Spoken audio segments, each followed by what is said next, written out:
Hello, I wanted to give a better technical explanation of why this amp works the way it does and why it's a little different than probably what you would buy off the shelf, so to speak. So this is Drew from Westchester. Let's do this. So the first thing is yeah, you probably got to turn it on. So got the Variac, which can slowly break the voltage. I usually like to start around 90. Flip the amp on. This amp does not have a indicator light yet. I'm debating whether I'm even going to put it in because, you know, if I just look at it, you can see it starts to glow. I know the amp is on.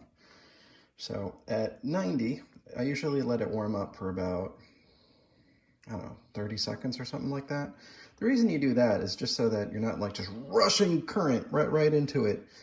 The rectifier is a tube rectifier. That'll bring it up slow. The rectifier takes AC current and makes it into more of a DC current.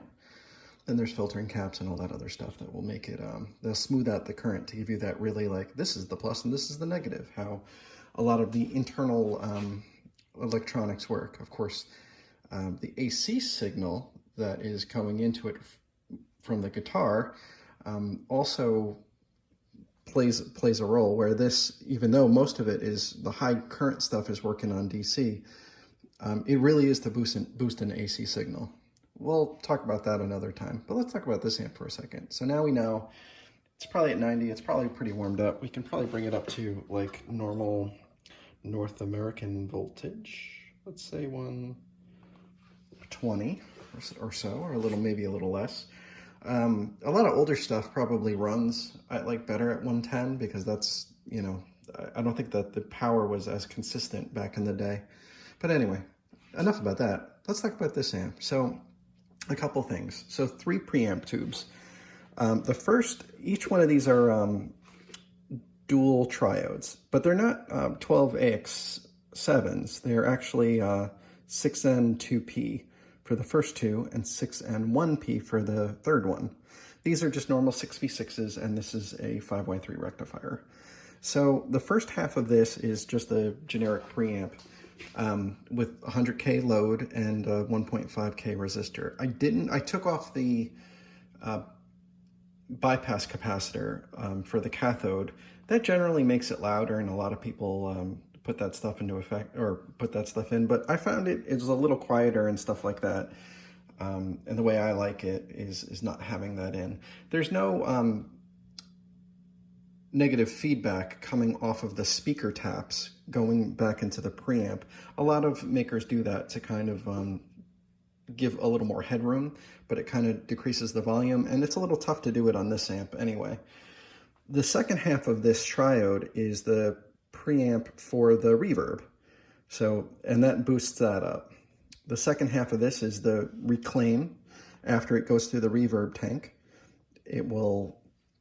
the signal will be really low, so you need something else to boost it up. And the other one half of this is boosting that signal after it comes back from the reverb tank. And the other half is a kind of like similar to the first half of this preamp. It's a 100K load with a 1.5K resistor. And that one I did put a bypass cap on just to give it a little more volume. I don't like to boost it early on because that also boosts all the noise and everything else that you get through an amp. After this will run into the volume and then go to the second half. Let's just talk about not the reverb part, but just the normal guitar preamp stuff. This will amplify it, right? Boost that first initial signal going into it, and then it will go to the volume. Adding any control cuts volume and cuts some of the stuff. So after that, it goes into the second preamp, and then from there, it'll go into the tilt control, which just basically is a tone control that if that would be common on, like, let's say like a Big Muff Pi type of circuit. From there, it goes into this third preamp. The reverb will also go into this third preamp that way too. This third preamp is something called a cascode or a totem pole preamp. It's mostly used in hi-fi circuits. A triode, as you can imagine, is 3 elements, right?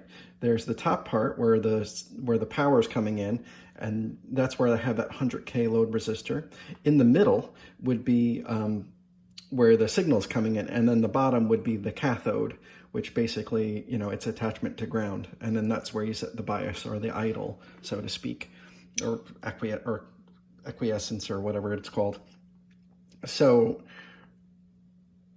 what I'm doing is I'm putting one triode and then I'm putting it on top of another triode.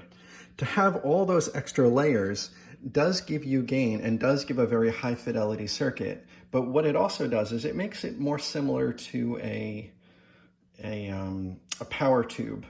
Power tubes are not triodes generally. They could be pentodes.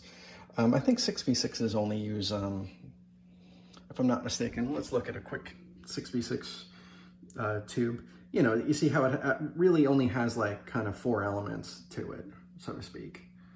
Or let's see, 1, 2, 3, 4, 5. 5 elements, there you go.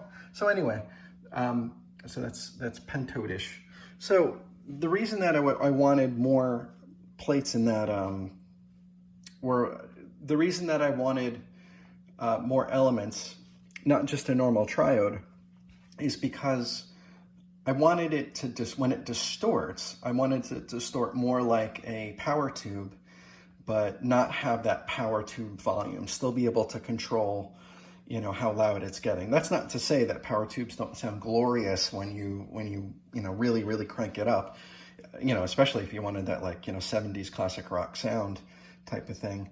But I wanted, you know, I'm a dad and, you know, I got little kids at home and I got to keep a reasonable volume. So that's also why for the power section, at least, I put a yucky master volume on it.